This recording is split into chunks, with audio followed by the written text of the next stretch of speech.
Thank you, Mr. Ali Shinan, for your detailed presentation, and also to Deputy Minister Dr. Naushad for your insights. I think we have about 20 more minutes. We could go into the question and answer session now. I already see a couple of questions. The first question is, can you please clarify what strata lease and integrated tourism concept means? Because I remember we talked about the integrated tourism concept, which is something new in the Maldives, and I think this question is related to that. Who would like to go at it? Ambassador, thank you. I think I will try to answer. If I can't answer, I will let my experienced colleagues jump in. But I think this is a very straightforward one. Earlier, Maldives had one island, one hotel. In one island, you get one hotel. That is the beauty of Maldives. But some islands are very big. So what we are going to do is, in one island, there will be multiple developments. So the basic infrastructure will be provided to the island, the electricity, water, sewerage, telecommunication, and others can come and invest in the island as hotels, other tourism services, dive centers, conference centers, sports avenues. So that one. This will be the new concept. We have got 2 islands now earmarked, and the third one is on the way of being earmarked for this one. And the strata is the typical timeshare that you are familiar with. So you will be able to rent out for a long-term basis and have it for a while, then let it go if you want to keep it. So that is these two areas. I hope I have clarified. Integrate is going to be very interesting. Thank you. Thank you, Minister. There is, I believe it's more of a follow-up question. Also, can you please let me know if there is a residency stroke citizenship in exchange for investment program in the Maldives? It's just, what are the basic terms? I think this was what you were referring to, Minister. Thank you very much.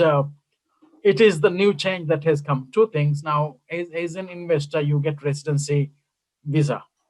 The amount you need to invest is 250,000 K, and you get that one.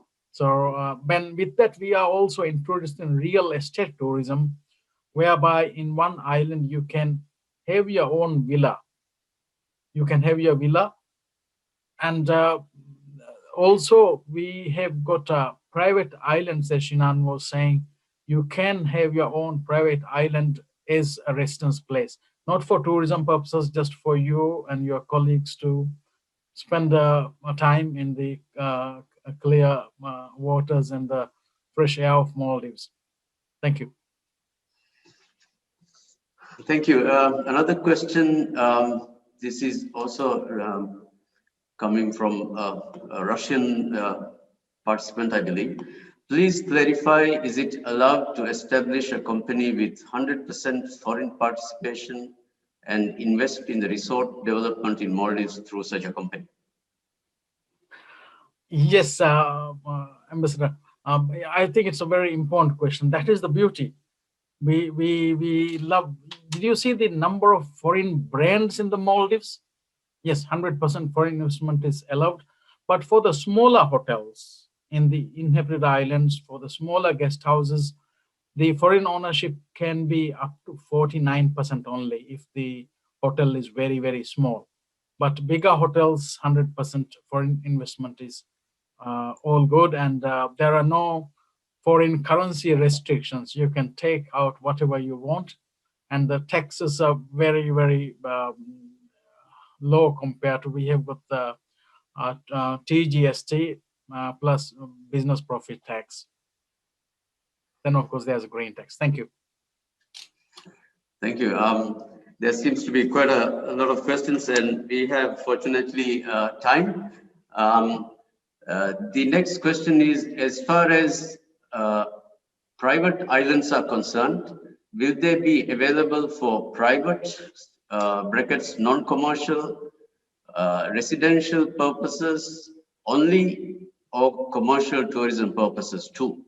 Will the terms, procedures be different from getting a Virgin Island for resort development as before? The resort development is the one that Shinan just explained.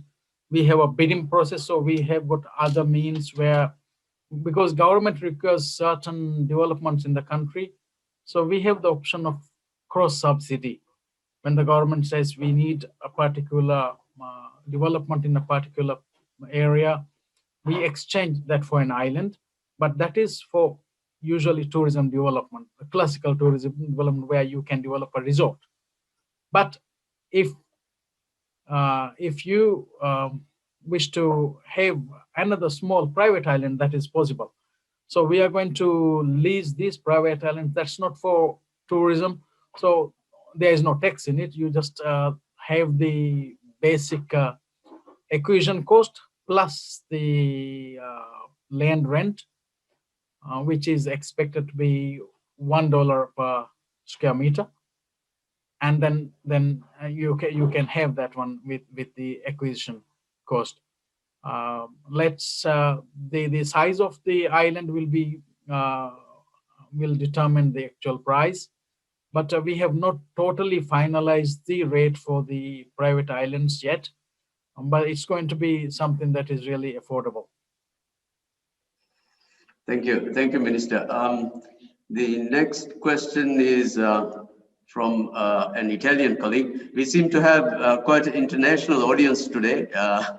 I understand there are participants from Germany, Russia, Finland, Singapore, Italy, and there could be more.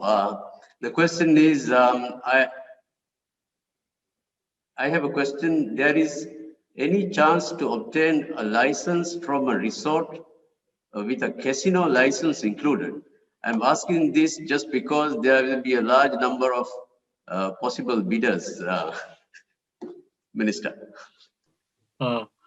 Thank you. I'm sure that's a very interesting area. We have seen Macau just come to the top of the destinations, and it has been in the discussion board, but yet we haven't got a way forward for that. The nearest that has come to is having a offshore cruise liner nearby the Maldives, and who could do that casino thingy. But at the moment, it is not. It's not permitted at the moment. But many have been discussing this for many years. Yeah, I'm sure that is a very interesting area for business development. But unfortunately, at the moment, sorry, we haven't got that. Okay, one more question. The question is, we would like to know, it's not a question, but perhaps a request. We would like to know when the bids / opportunities will be available and how to check them. I think this is a very important question. Yeah, contact German embassy, please. Of course, it's an international Minister, one. We have got one set of bids coming up in April. We will finalize the lands very soon. Just now, Shinan mentioned we have got classical Maldivian island, some smaller sandbank or smaller island where a lot of reclamation possibility. Some lands in inhabited islands, some lands part agriculture. So all this, and also many plots in inhabited islands, that will be coming up in the coming month. Well, now that you have joined us, we hope this is for longer term. We will have your details, and I will personally look into that. Whenever there is an opportunity that you are notified, we will have you on our mailing list, and we will definitely inform you, because we want to make sure that one day that you are here. I mean, some of you are already in Maldives. I know some of you have already got your business here. You want to see what more is there. we will have you in the mail list, and also it is uploaded on our website and also in the Maldives Government Gazette. Thank you. Thank you, Mr. I think that's a very good offer. I think it's a bonus for participating in this webinar, which clearly demonstrates the interest of the participants in the investment of the Maldives. Ambassador, just if I may just add, Maldives foreign officers with Foreign Minister Shahid Abdul Shahid's engagement in support in tourism. The Hariji team, foreign team, is very active and supportive. Also, as just now mentioned, it's multi-country, but we have our foreign officers in different parts of the world.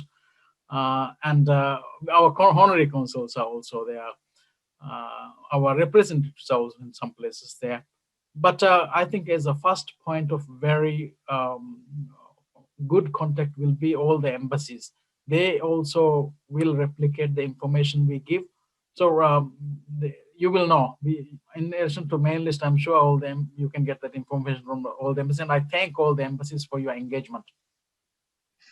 Thank you, Minister. Yes, I think these are the questions that we have so far. And like I said, this is a good beginning, and we hope to be more engaged with the participants who are here. We have come almost to the end of the presentation, or rather the webinar, and is there any questions, further questions before we wrap up?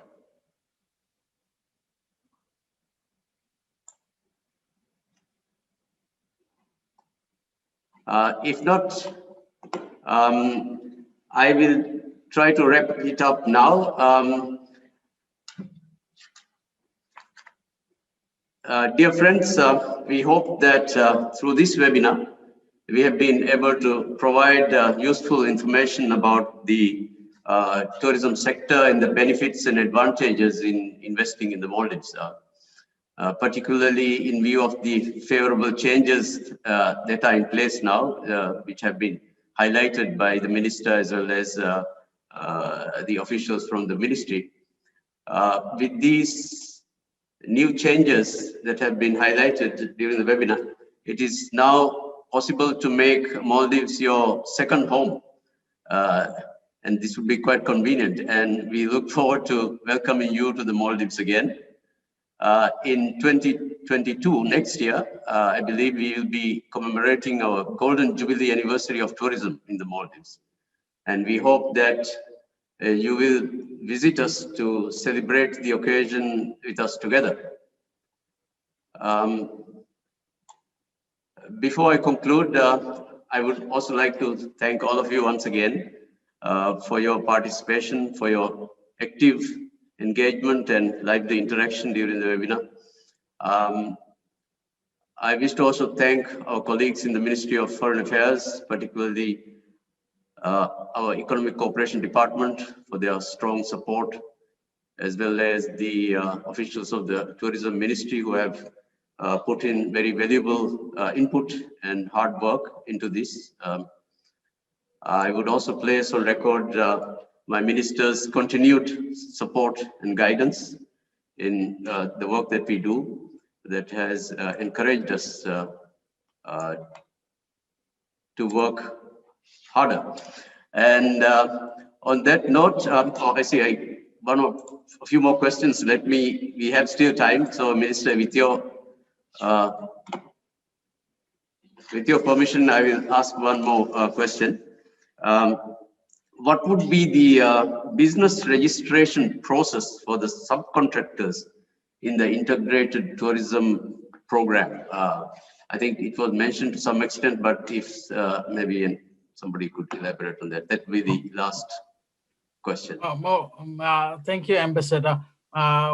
For that question also earlier, I just want to elaborate more on the private island, the process, because I think it will be wonderful for someone to own a private island for private use in the Maldives. That will be a first happening. So for that, I would ask our policy executive, senior policy executive, Hussan, to say a few words. If you could give mic to Hussan, please. On that one, and also the last question, Ambassador asked about the registration, total registration process for Strata. Is it? Yes.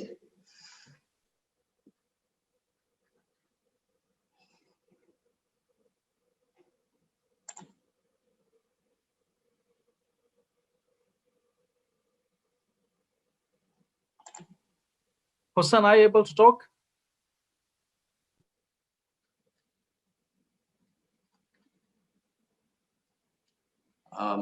We don't seem to hear him. Can you turn on your mic? Yes. Yes. Hi.